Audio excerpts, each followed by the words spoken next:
Nothing like a cigarette in the morning, guys. Let's do this. And action.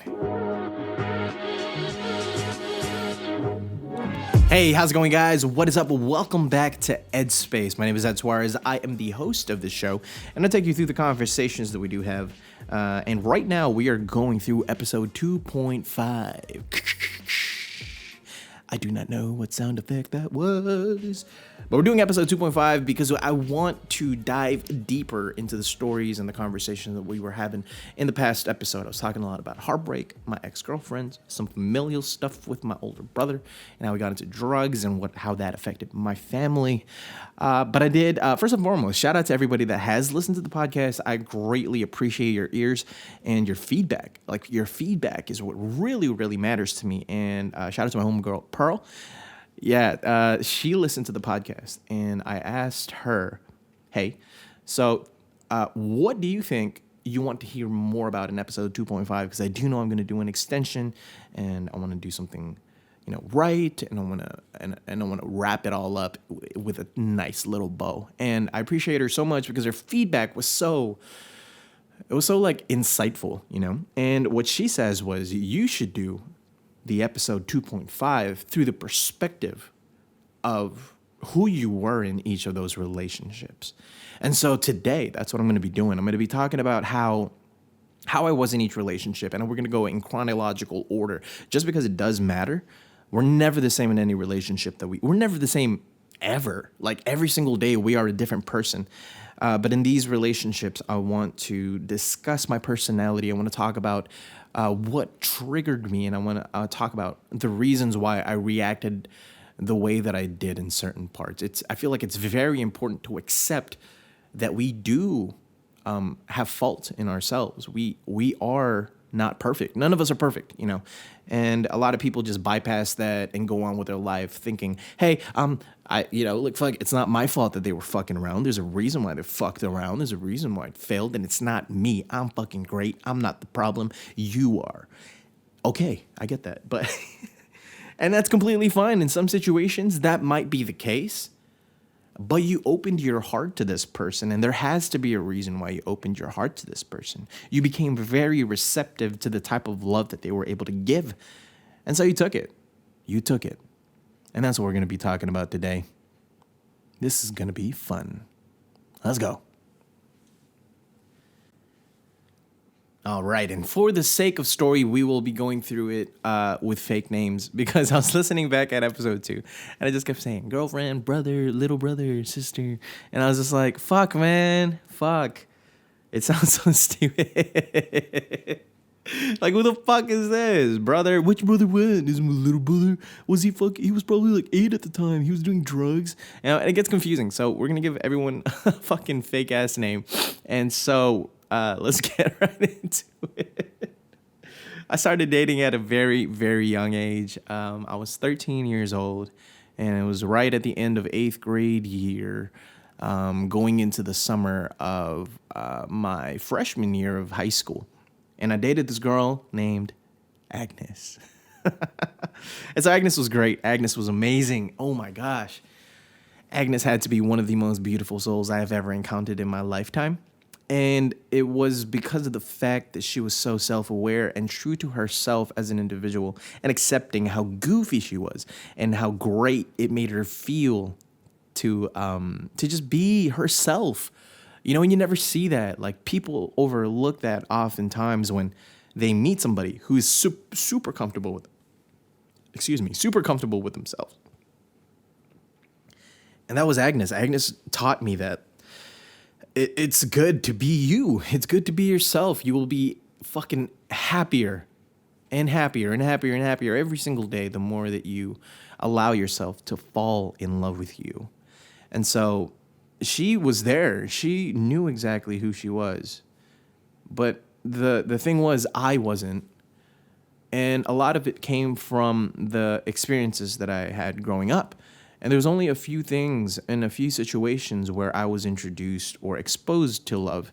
So my parents are married. They've been married for almost fucking 35 years. They've been married for 35 years. That's one long-term relationship that I've been a part of. My sister, her name is May. My sister May got into in and out of relationships throughout her lifetime. You know, she started dating very young too. And so I experienced that stuff. And last but not least, the perspective of movies, like love movies. I'm a fucking huge fan of rom-coms. One of my favorite movies is definitely 500 Days of Summer. And at a young age, it's such a horrible thing. 500 Days of Summer shaped my perspective on love, dude. How stupid is that? Anyways, in the relationship with Agnes, there were two things that was very important to me.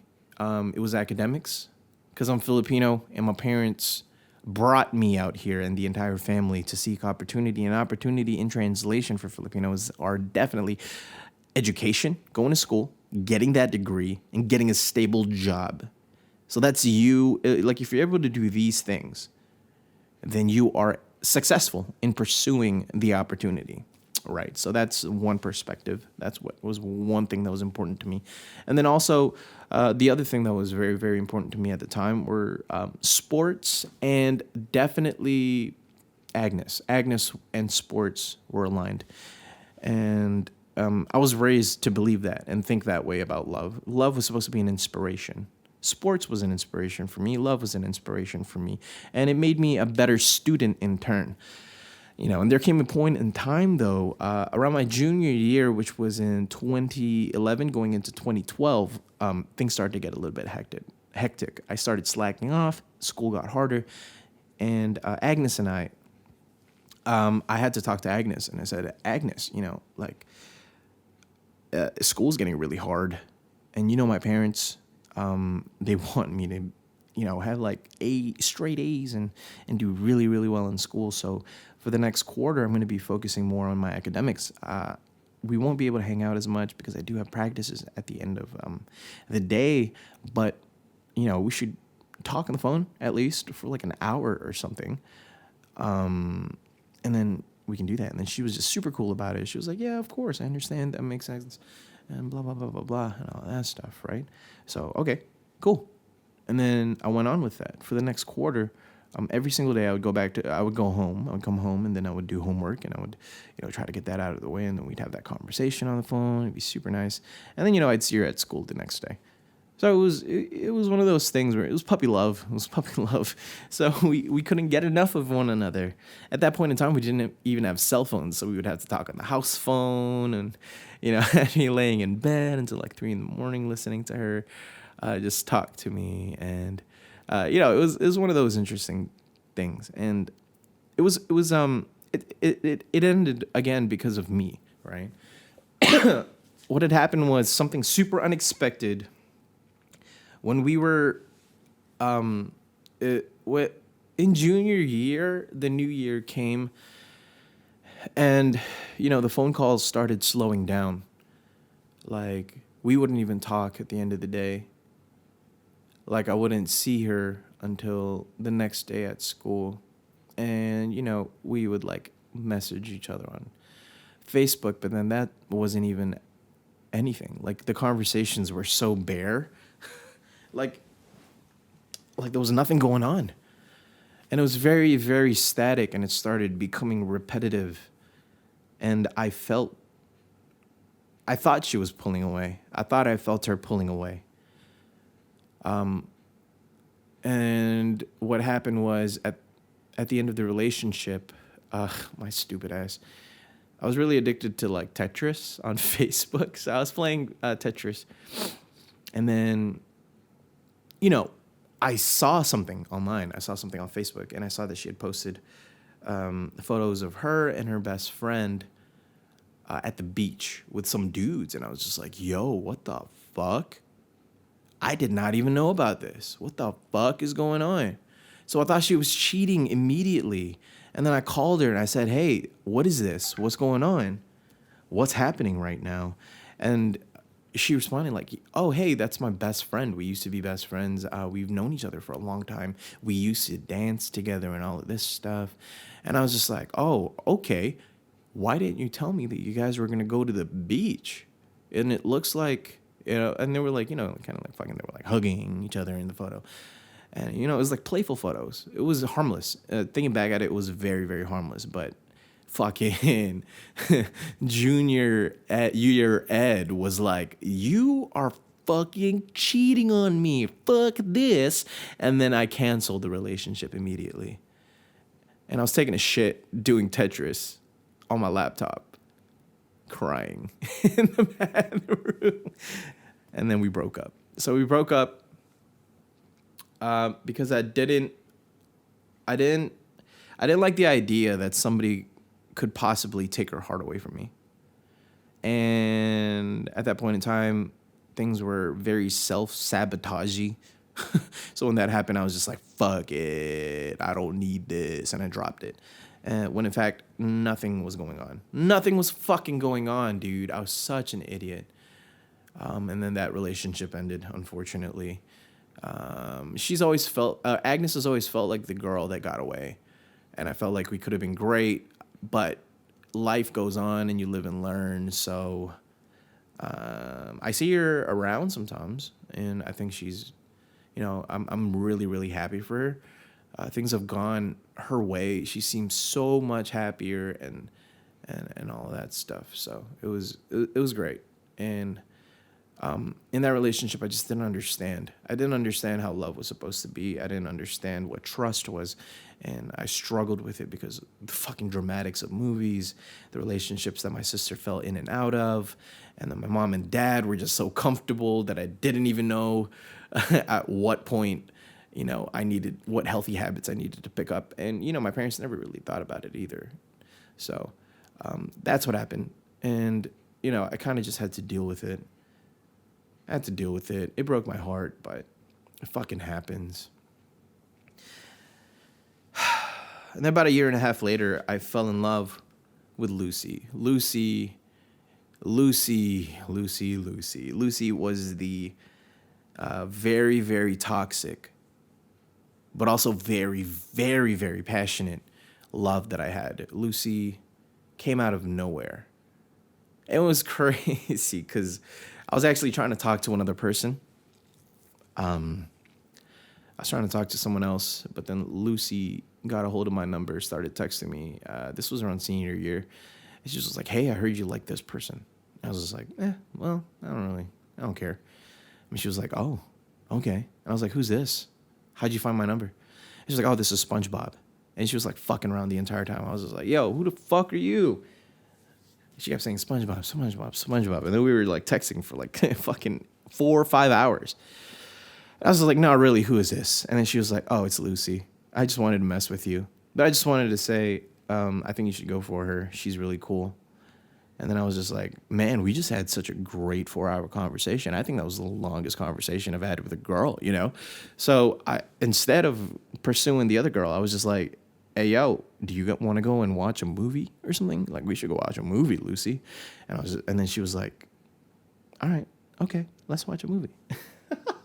So stupid. We're fucking kids, man. We're fucking seniors in high school. And I remember the movie that we watched. Oh, no. I don't remember the movie that we watched. But I do remember seeing her for the first time on the day that we were going to watch the movie. I told her to meet at Bestseller. So I walked into Bestseller at GPO and I saw her standing there with a massive ass fucking Star Wars book. And immediately when I saw that, I was like, oh, fuck yes. Lucy is going to be so much fun. So Lucy and I went and watched the movie. It was super awkward. There was obviously a lot of tension in it already. And I knew that we were going to fall in love or some shit like that. And after the movie, it was just so comfortable. We had such easy conversation. She was a very smart, Lucy was very smart and very witty and very clever. And that was my sense of humor at the time. And I really, really appreciate it when people were able to just like pick it up and make jokes out of like shit that you wouldn't even expect. And Lucy was able to do that. So Lucy and I ended up starting to date. she became my girlfriend. And because of how natural everything was, I feel like, you know, I was actually one of her first actual boyfriends. The first one that she, I guess, opened up completely to.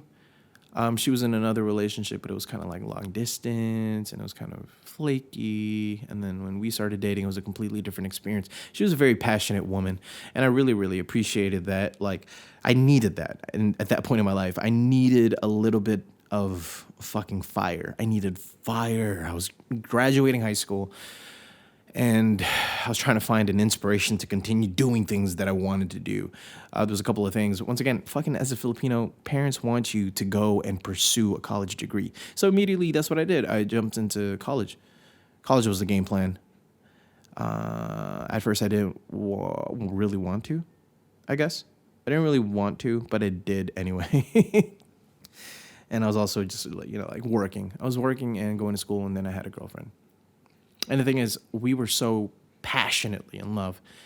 And if you asked her, she could tell you this as well. But it was so comfortable. It was so comfortable. And we wanted to be together all the time. Like, I could not be without her, and she could not be without me. And it was one of those things, like, after high school, we didn't fucking do anything else but hang out. And at some point, dude, I even, like, fucking proposed to Lucy. Lucy and I had that situation with the baby, and I was like, yo, this is probably the worst thing that could ever happen to anybody. And I think that you're it. You are absolutely it. I want to be with you for the rest of my life. That thing that we went through was the worst thing that anyone can go through. And because we've experienced it together, I want to share the rest of my life with you. I want to share the rest of my experiences with you. It was really nice. So she said yes at that point.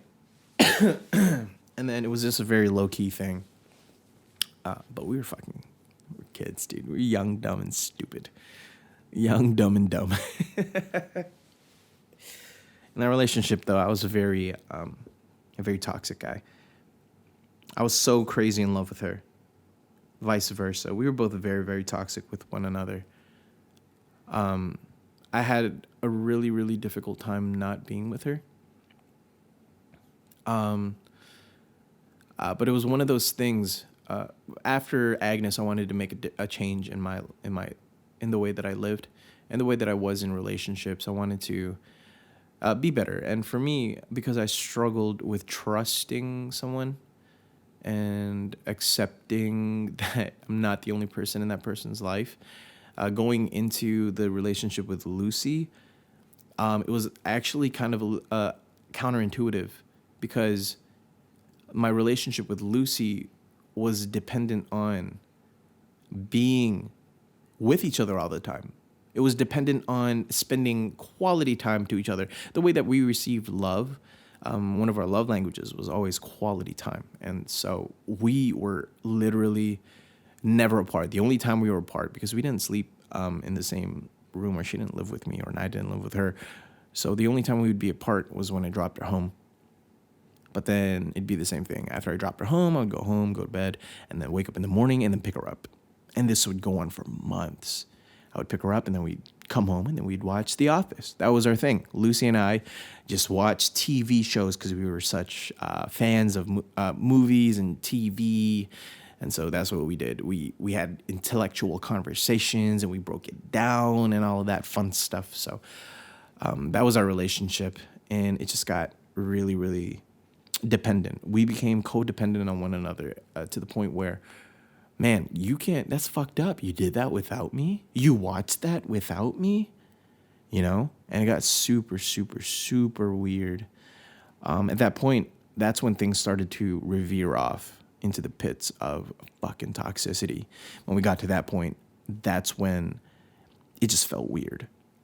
When we realized that was what the vibe was, it started to fucking fall apart, man. Everything started changing. Again, we went through this stress of the we went through the whole stress of the baby and not having the baby. You know, we were still dealing with that process, and we tried to cope with it in so many different ways. We gave the baby a name. Her name was Alora. We made her a girl, and in our heads, she's super cute. And what we did to try to deal with it was we wrote letters to Alora. We took the time to write a page-long letter for Alora. We went to our favorite beach on a full moon evening, read our letters into the sea, and then ripped it up and then casted it upon the waters, right? So we read that and we did that. And then, man, I feel like we just put so much heart and so much soul into each of our letters that we lost like a piece of ourselves in the process. And like the relationship started to just feel very, very weird. A lot of things started to set in, you know. At some point, Lucy was blaming me for the thing that happened. And me being the kind of guy that I was, I didn't want to say anything to make things worse. So I had to just accept it. I had to take it, you know, like fuck. If you think it was my fault, then, you know, it was my fault. But the truth is, it wasn't. Nobody was more at fault than the other person. So Lucy and I started to get really comfortable, and things started to get really, really repetitive. And then at that point, I knew we weren't for each other. We weren't for each other, man, but we kept trying. We kept trying over and over and over. We'd fight. We'd get so we'd go at it. Man, there was a time where things got so bad and dark that we knew we weren't meant to be together. We knew at some point that this is it, man. We can't be together. But the thing is, we were all we knew. And we didn't want to be alone. We were so comfortable in being in a relationship, so we just kind of fucking held on to it. Which is stupid. We were so stupid.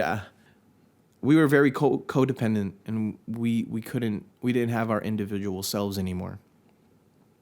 But the way that relationship ended was very, how do you say? It was very weird. It was very weird.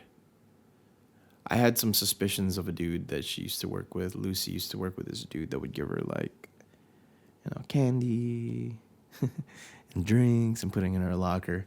And Lucy was very sweet about it. She would tell me, like, hey, this person did this today, but I think he's just being friendly. And I was just like, oh, okay. I mean, as long as he's just being fucking friendly.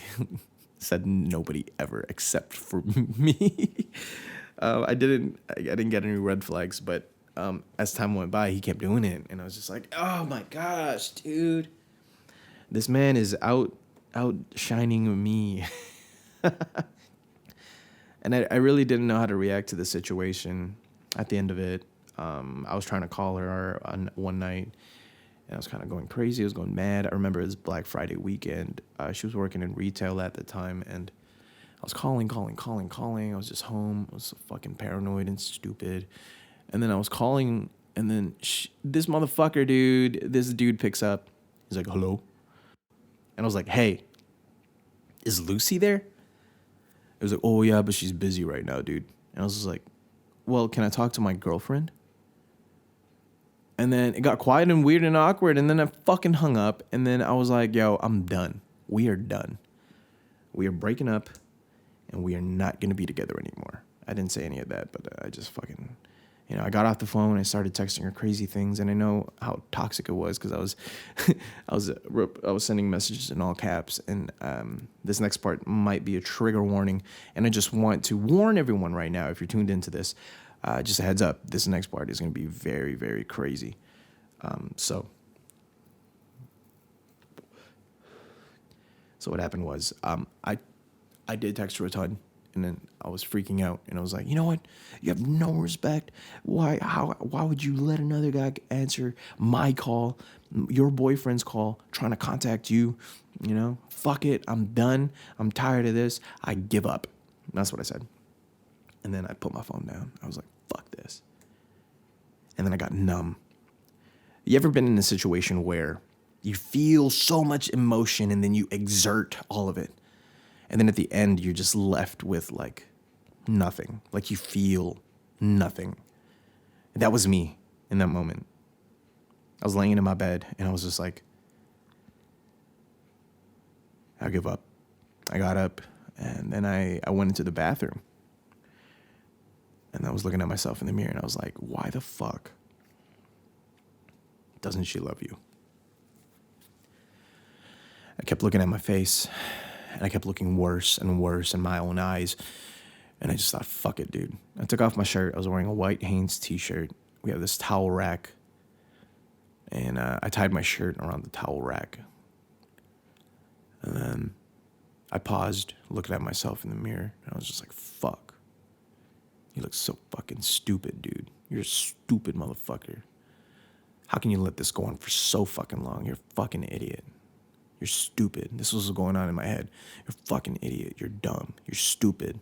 Just fucking do it. Just end it. And I was just, I was caught up in this whole, oh man, I felt insane in that moment because as much emotion and anger was in my chest, I felt absolutely nothing. So what I did was I grabbed that t-shirt that was wrapped around my towel rack, put it around my neck, and I watched myself.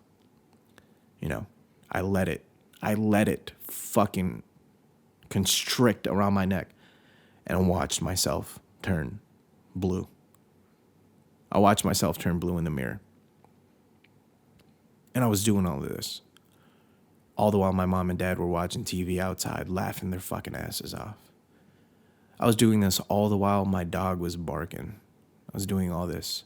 All the while everyone was home. And then I stopped.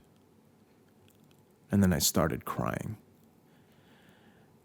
And I couldn't stop crying. I just laid there crying as quietly as possible. Because imagine, what if I went through with it, dude? What if I went through with it?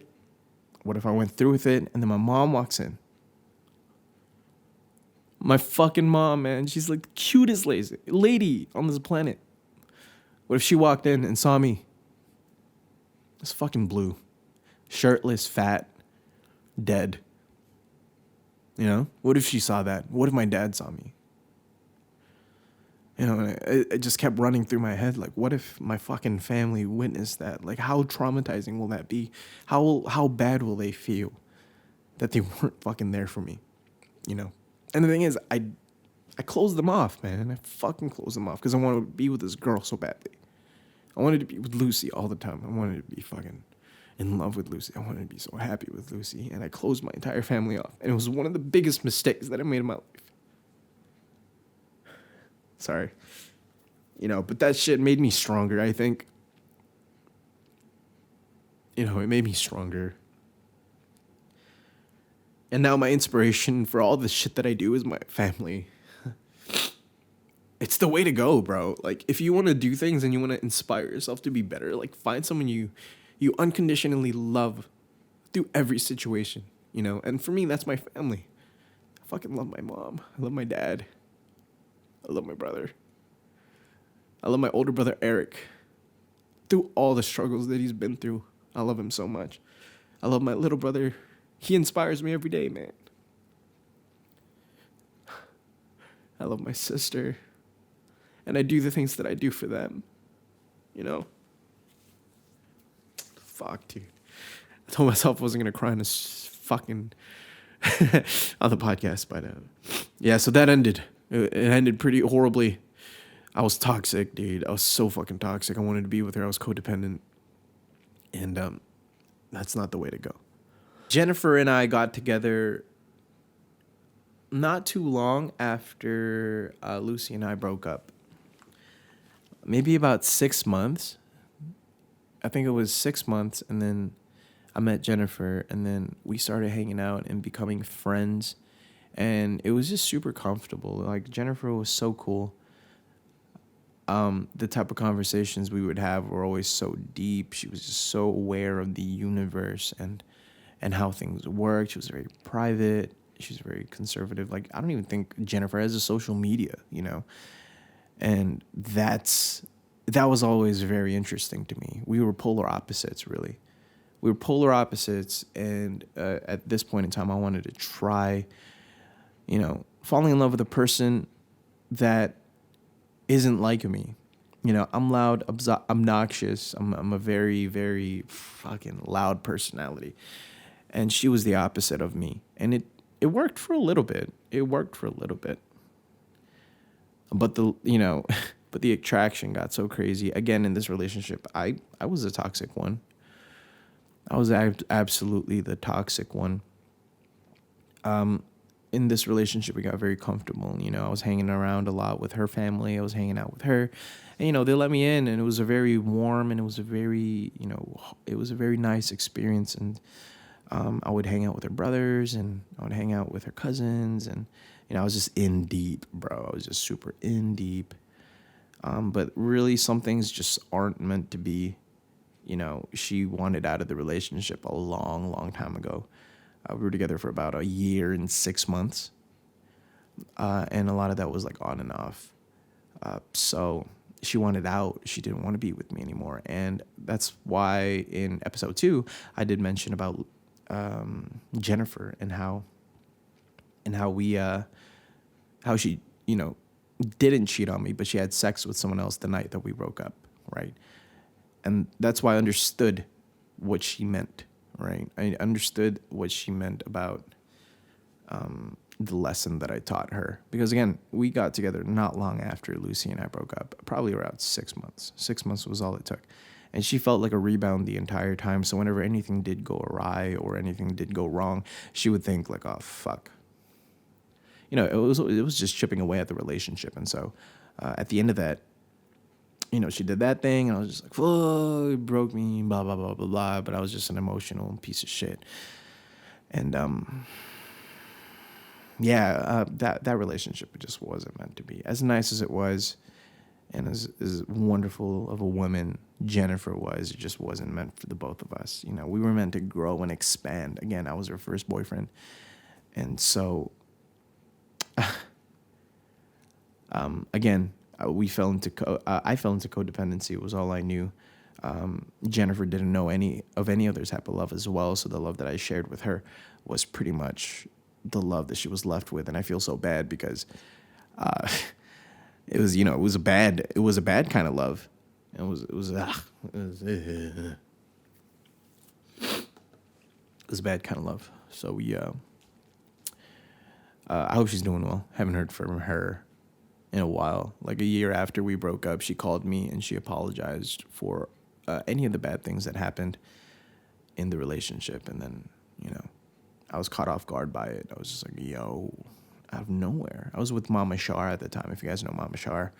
Mama Shar is one of my homies, one of my best friends, really. And Shar was in the car with me when she called. And she, at the end of it, like after we hung up, I started crying. I started bawling tears, dude, because I was still in love with her.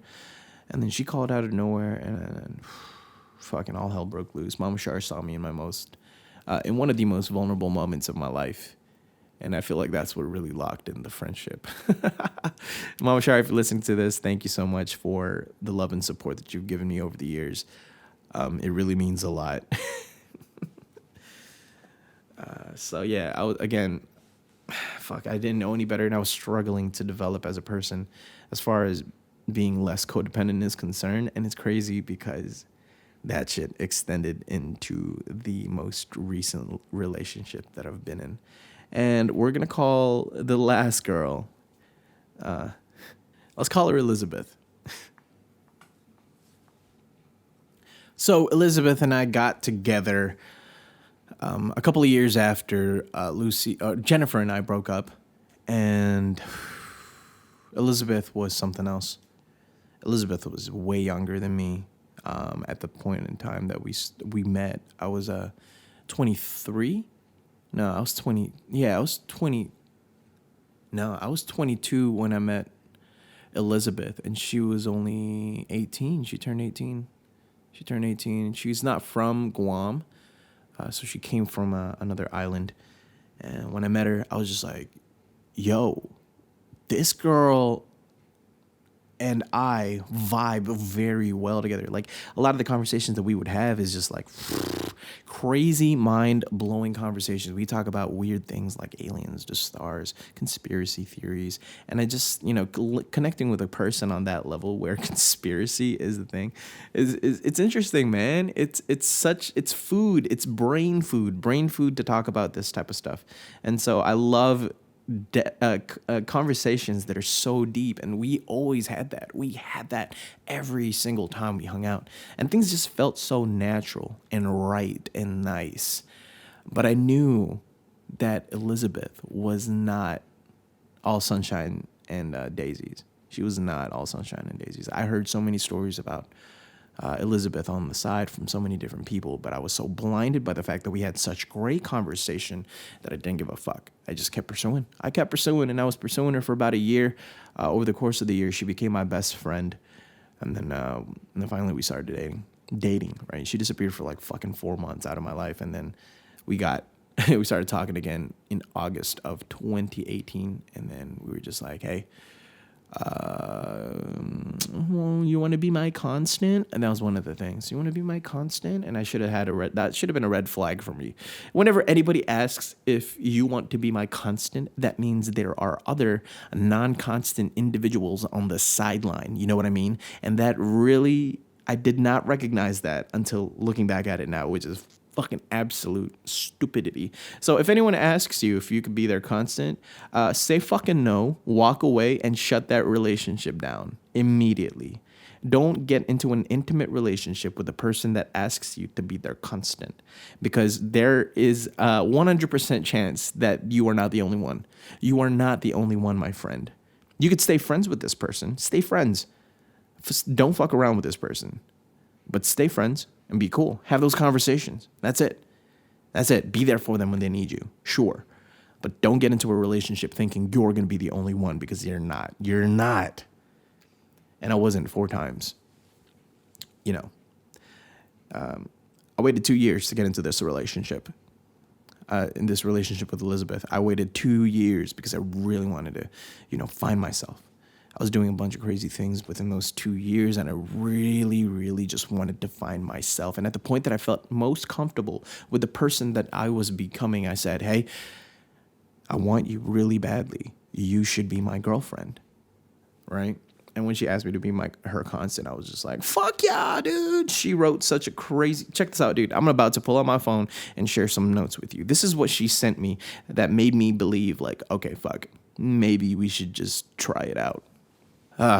This is the shit that fucking got me, ladies and gentlemen. Just a heads up, it's gonna be fucking cheesy as hell, but it fucking worked for me. It fucking got me, dude. Man, this is one of those girls that I wrote the most poetry for. I was so caught up in my feels with this one, and dude, I just could not stop.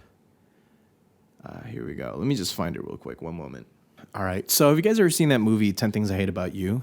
Literally, she stole that format. And I didn't fucking realize it until now. She literally wrote 10 things that she fucking hates about me. I'm an idiot, bro. Anyway, she fucking wrote this. So she wrote this on August 19th, 2018. She sent this to me randomly at like 8 o'clock in the evening. And I was hanging out with a couple of friends. I was hanging out with my homie Nina. And I was hanging out, who got recently engaged, by the way. Congratulations, Nina. And then also Garel Darcia. I was hanging out with Garel Darcia, a.k.a. Daryl Garcia. Those are one of my close friends. They're fucking amazing folks. But she sent this to me while we were all hanging out, and I'm going to read it to you right now. She goes, 1, I hate that I miss you as soon as you're gone. Like a finished song, I want to repeat on and on and on, like Dr. Seuss. 2, I hate how you don't see how amazing you are. It hurts my heart. 3, I hate how much you mean to me. Or do I really? 4, I hate how I feel for you more and more. 5, I hate how you sometimes don't say hi. When we have moments and we just let our lives go by, I honestly think I waste my time. 6, I hate how when 5 happens, how fast the time ticks. 7, I hate how when you're around, I feel like I'm in heaven. To be honest, nah. I love that shit, and I hate how I'm lying. 8, I hate all this hate, because to be honest, you're just too fucking great.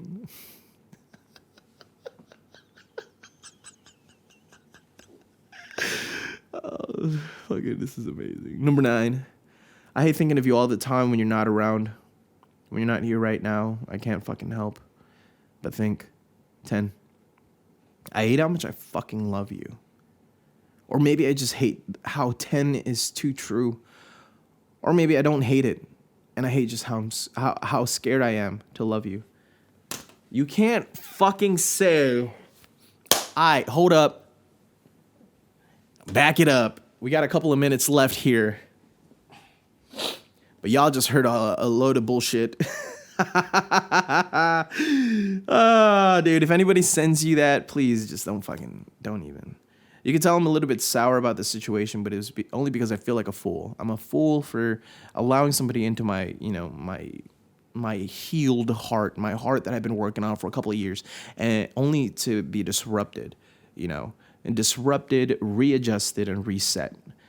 I'm angry. I'm salty about it, but it's not because of her. I'm mostly mad at me because I should have seen it, but I was so blinded by love. I was so blinded by infatuation. I was so blinded by the thought of being in love that I allowed all of these things to really fucking hit me, And so here I am at a point in my life where all the experiences that I've gone through as far as the toxicity is concerned and being self-aware of oneself is is more important.